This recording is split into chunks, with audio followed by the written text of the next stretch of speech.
कि ना ढोल में बची ना मदड़िया में बची।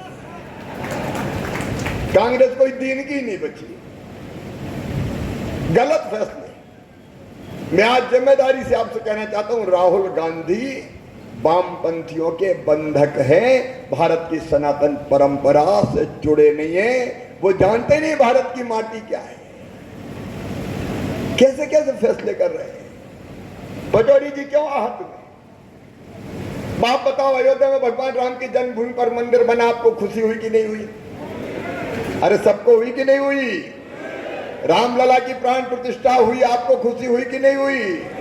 सारा देश आनंदित था, आनंद उत्सव मनाया जा रहा था, बहनें दीपक जला रही थी, नौजवान केसरिया पताकाएं फहरा रहे थे, भजन गा रहे थे, उत्सव में डूबा था पूरा देश। लेकिन एक पार्टी रो रही थी। क्या नाम है उसका?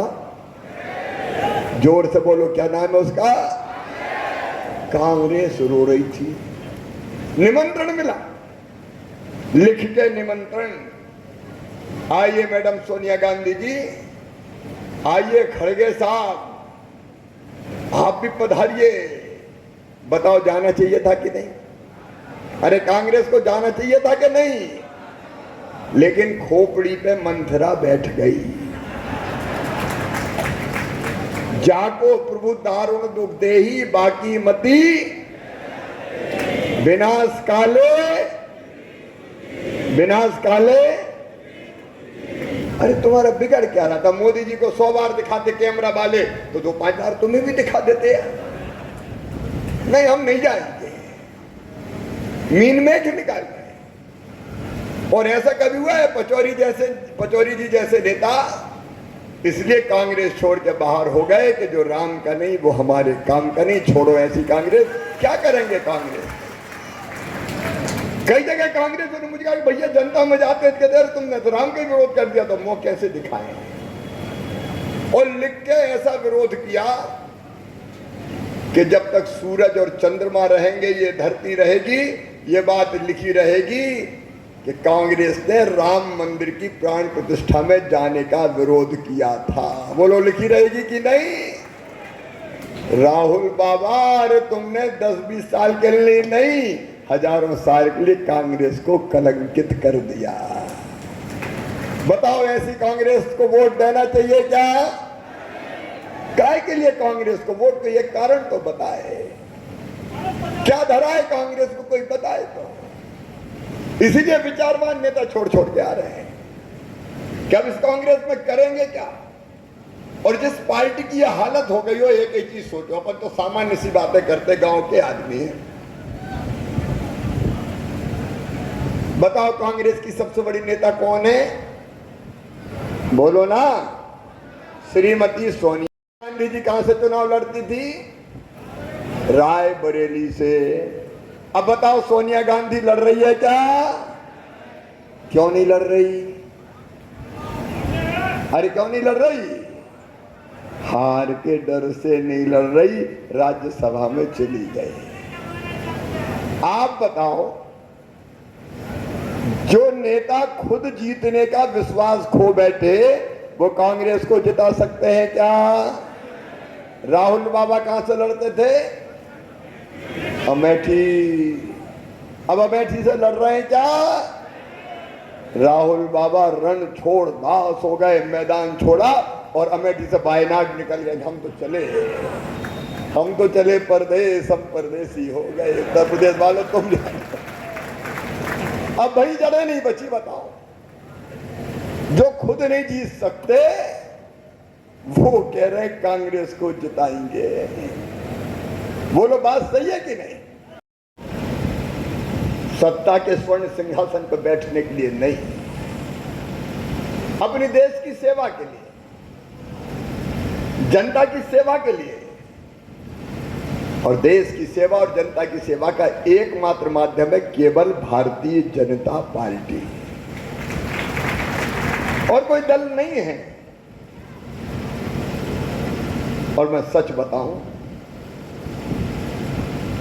जनता की सेवा ही मेरे लिए भगवान की पूजा है। जनता की सेवा तो भगवान की पूजा है। और बाकी बची जितनी सांसें हैं वो सब आपकी सेवा में समर्पित करके मानव जीवन सफल, सार्थक और धन्य करना चाहते हैं। मेरे मन में अब एक ही भाव आता है, हम भगवान के उपासक के सनातन को मानने वाले, तो हम पूजा करते। अभी नवरात्रि गई, देवी मैया की हमने पूजा करी, तो देवी मैया से क्या मांगू? तो मेरे मन में एक ही बात आती है, वो आपसे शेयर कर रहा हूं। मां, हमें धन नहीं चाहिए, मुझे विद्या नहीं चाहिए, मुझे बल भी नहीं चाहिए, मुझे स्वर्ग भी नहीं चाहिए, मुझे मुक्ति भी नहीं चाहिए। मेरी मां, तू तो मरने के बाद फिर इसी जनता के बीच पैदा कर देना ताकि बार बार इसकी सेवा कर सके। अरे वैसे भी जब तक करोड़ों लोग बंधन में अपन मुक्त होके क्या करेंगे? मैं तो कहता हूं आए और जाए, जनता की सेवा करें। ये जीवन का संकल्प है और इसका रिश्ता किसी पद के साथ नहीं है। भारतीय जनता पार्टी के कार्यकर्ता के नाते मैं मानता हूं नरेंद्र मोदी जी के नेतृत्व में अद्भुत काम हो रहा है। आप बताओ तेंदुखेड़ा के बहनों और भाइयों, 2014 तक कांग्रेस की सरकार थी। आज भारत का जितना मान, सम्मान और इज्जत दुनिया में है, बताओ पहले थी क्या? ऐसे नहीं, जोर से बताओ, पहले थी क्या? पहले नहीं थी। पहले तो हालत ये थी कि भारत घोटालों के देश के रूप में जाना जाता था। पिद्दी पिद्दी से देश हमें डराते थे। इतनी समाप्ति जान पड़ती है, महानिशा का अंत निकट है। जो अंधे हैं वो देख नहीं सकते, जो बहरे हैं वो सुन नहीं सकते, लेकिन मैं स्पष्ट रूप से देख रहा हूं कि भारत माता एक बार फिर अंगड़ाई लेके खड़ी हो रही है और विश्व गुरु के पद पर आसीन हो रही है। ये कहा था नरेंद्र ने, स्वामी विवेकानंद ने। एक नरेंद्र ने कहा था, दूसरे नरेंद्र के नेतृत्व में पूरा होगा, भारत विश्व गुरु बनेगा, कोई रोक नहीं सकता। नरेंद्र मोदी जी के नेतृत्व में पहले लड़ता भिड़ता रहता था, संघर्ष करता था, अब सर पे बांधा है सेवा का साफा।